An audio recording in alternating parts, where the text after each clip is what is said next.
come to new theorem, midpoint theorem. Midpoint theorem is especially for the triangles. Here we have triangle ABC.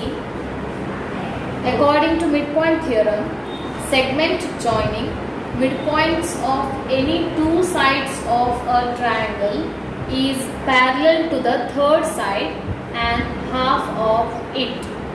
This is called midpoint theorem. Now we will go in detail what exactly it is. Segment joining midpoints of any two sides of a triangle. We have triangle ABC. Now let's take any two sides of this triangle ABC. Let's take AB and AC as the two sides. Midpoints of any two sides means midpoint of AB and midpoint of AC. Let's mark midpoint of AB as point P. Let's mark midpoint of AC as point Q. Segment joining midpoints of any two sides means we have to join this P and this Q. We will get a segment. Now we got PQ as the segment. According to theorem, this segment PQ is parallel to the third side. Now we have taken AB and AC. First side, second side. Okay. Now which is the side left? Third side. It is BC. According to the theorem, this segment PQ is parallel to third side BC. You can see clearly it is parallel, right? And half of it, which means PQ is half of BC. From the theorem, we can conclude 2 points. One is segment PQ is parallel to segment BC. Second point, segment PQ is equal to half of segment BC. Let's solve practice set 5.5, question number 1. Textbook page number 73. In this question we have a figure triangle ABC in which point X is the midpoint of side AB, point Y is the midpoint of side BC and point Z is the midpoint of side AC. Midpoints of all the three sides are joined together. We have to find the lengths of sides XY, YZ and XZ. Lengths of AB, BC and AC are given as AB is equal to 5 cm, AC is equal to 9 cm and BC is equal to 11 cm. Here we will use the midpoint theorem. First we will find the length of XY. We know XY is the segment which is formed by joining the midpoints of side AB and side BC. Midpoint X and Y join together to form a segment XY. This XY is parallel to the third side which is AC. Therefore, this XY should be half of AC. Therefore, we have written XY is equal to half of AC because of midpoint theorem. XY is equal to half into AC is 9 cm. Half of 9 is 4.5 cm. Similarly, we have to find next side YZ. YZ is the segment formed by joining the midpoints Y and Z. Y is the midpoint of BC, Z is the midpoint of AC. YZ is parallel to the third side AB and YZ is also half of AB. Therefore, we have written YZ is equal to half of AB in bracket again midpoint theorem. AB is 5 cm, half of 5 is 2.5 cm. Let's find third side XZ. XZ is a segment formed by joining the midpoints of AB and AC, X and Z together. XZ is parallel to third side BC and XZ is half of BC. Therefore, we have written XZ is equal to half of BC in bracket midpoint theorem. Xz is equal to half of BC. BC is 11 centimeter. Therefore, half of 11 is 5.5 centimeter. Question number 3, 5.5. We have a triangle ABC. In the question, it is given that this triangle ABC is an equilateral triangle. We know if it is an equilateral triangle, then all the three sides of this triangle should be equal to each other. One more thing they have given, point F is the midpoint of AB, point D is the midpoint of BC, point E is the midpoint of AC. Therefore, if we join these three midpoints together, the resulting triangle FED, we have to prove that this resulting triangle FED is also an equilateral triangle. First, we will take triangle ABC is an equilateral triangle already given in the question. AB is equal to BC is equal to AC. If it is an equilateral triangle, then we have this equation number 1. Now we know point F, E and D are the midpoints of AB, AC and BC. Now what we will do is we will use here midpoint theorem. We know if F is the midpoint of AB, if E is the midpoint of AC, if we join F and E, we will get segment FE. This FE is parallel to BC, and if it is parallel to BC, then this FE is half of BC. Therefore, we have written here FV is equal to half into BC.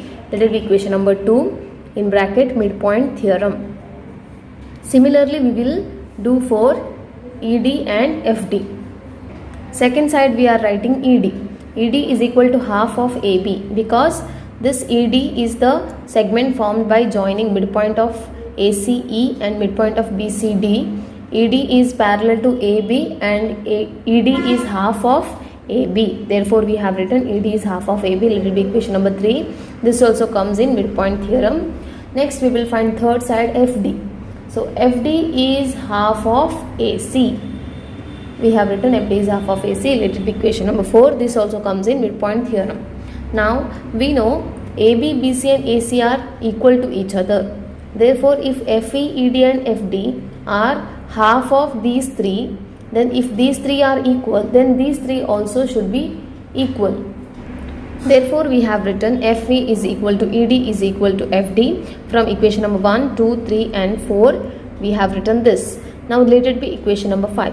From equation number 5, we can say that if all the three sides are equal, then triangle is equilateral triangle. Therefore, from equation number 5. We have second theorem, converse of midpoint theorem.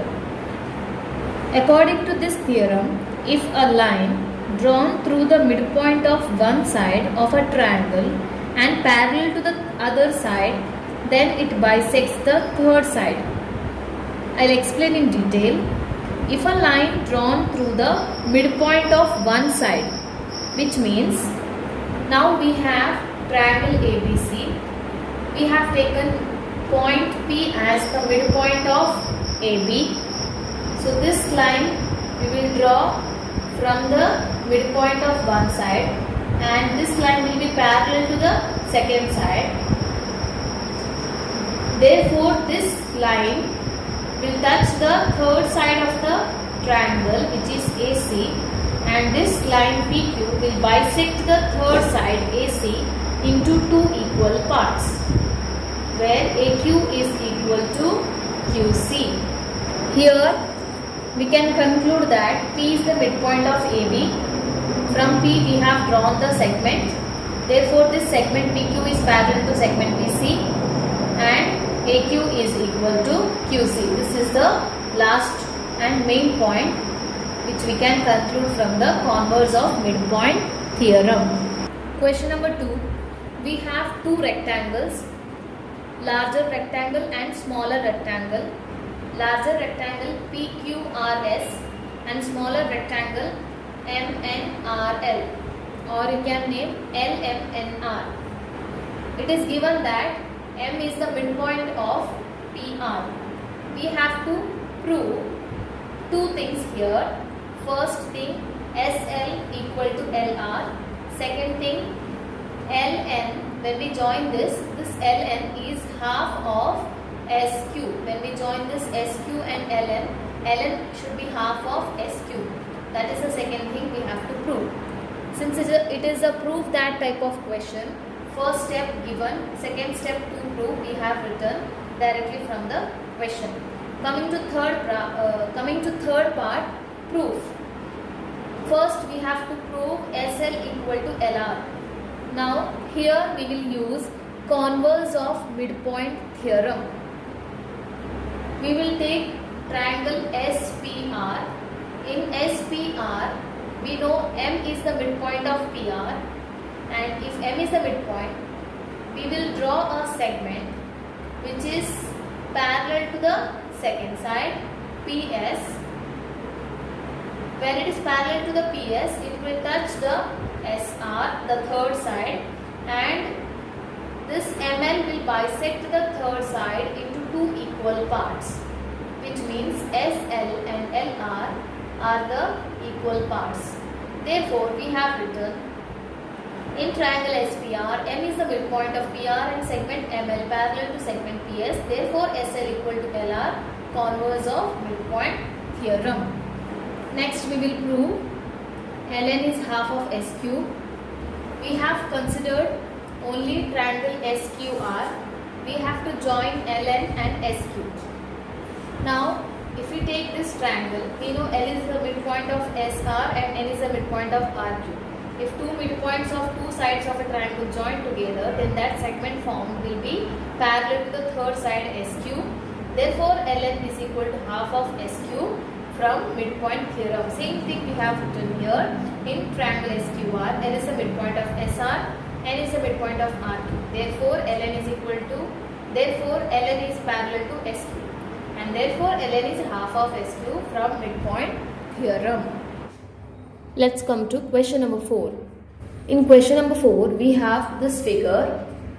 According to the question, I'll directly read the given and to prove part. Then we will come to proof.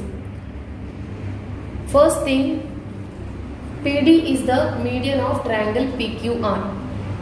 You have triangle PQR. PD is the median of this triangle PQR. Point T is the midpoint of segment PD. This is the midpoint of PD. Point T is the midpoint of PD, which means PT is equal to DT. They have given the similar markings, which means this side PT is equal to DT, this side. QT intersects PR at point M. Now this QT, if we join and if we extend to PR, it will meet at a point, and this point they have given as point M. We have to prove that PM upon PR is equal to 1 upon 3. PM upon PR is 1 upon 3. So for that, first we will prove PM is equal to Mn and this Mn is equal to Rn, which means we will prove all these three parts are equal to each other. Then we can prove that PM upon PR equal to 1 upon 3. First we will use converse of midpoint theorem. One hint is given, QM is parallel to DN. You can see in the textbook. If QM is parallel to DN, now first we will take triangle PDN. PDN, only concentrate on this small triangle. In this triangle, DN and TM, QM and TM, one and same, okay? TM is parallel to DN, okay? T is the midpoint of PD. So according to converse of midpoint theorem, from a midpoint of one side, if a segment is drawn parallel to the second side, that segment will bisect the third side into two equal parts, which means PM is equal to Mn. Therefore, we have written PM is equal to Mn, converse of midpoint theorem. Let this be equation number 1. Before writing, we have to just mention in triangle PDN, T is the midpoint of PD and TM is parallel to DN. Therefore, PM equal to MM. Converse of midpoint theorem. Now we will take triangle QMR. QMR. Only concentrate on this triangle now. Again we know D is the midpoint of QR. DN is equal to QM. Already hint is given. According to converse of midpoint theorem, from the midpoint of any one side of triangle, if you draw a segment DN which is parallel to QM, then this DN bisects the third side into two equal parts, which means Mn is equal to Nr. So we have written Mn is equal to Nr, that will be equation number 2 from converse of midpoint theorem. Just I have written equation number 1 and equation number 2 again here. From equation number 1 and 2, we can write directly Pm equal to Mn equal to Nr. Right? Let it be equation number 3. Now we got all the three sides are equal from equation number 1 and 2. Now if we take PR, we can write PR is equal to PM plus Mn plus Nr. Right? We have written PR equal to PM plus Mn plus Nr. Now since PM, Mn and Nr are equal to each other, instead of Mn we can write PM, instead of Nr we can write PM. So we have written PR is equal to PM plus, instead of Mn PM plus, instead of Nr PM from equation number 3. Now PR is equal to PM plus PM plus PM, total 3 PM. Now if we take 3 to this side, 3 is multiplied here. When it comes to this side, it will become divide. So divide means 1 upon 3 is equal to, here PR will come this side, means PR will come down of PM, which means 1 upon 3 is equal to PM upon PR, which means if we interchange, that is PM upon PR is equal to 1 upon 3.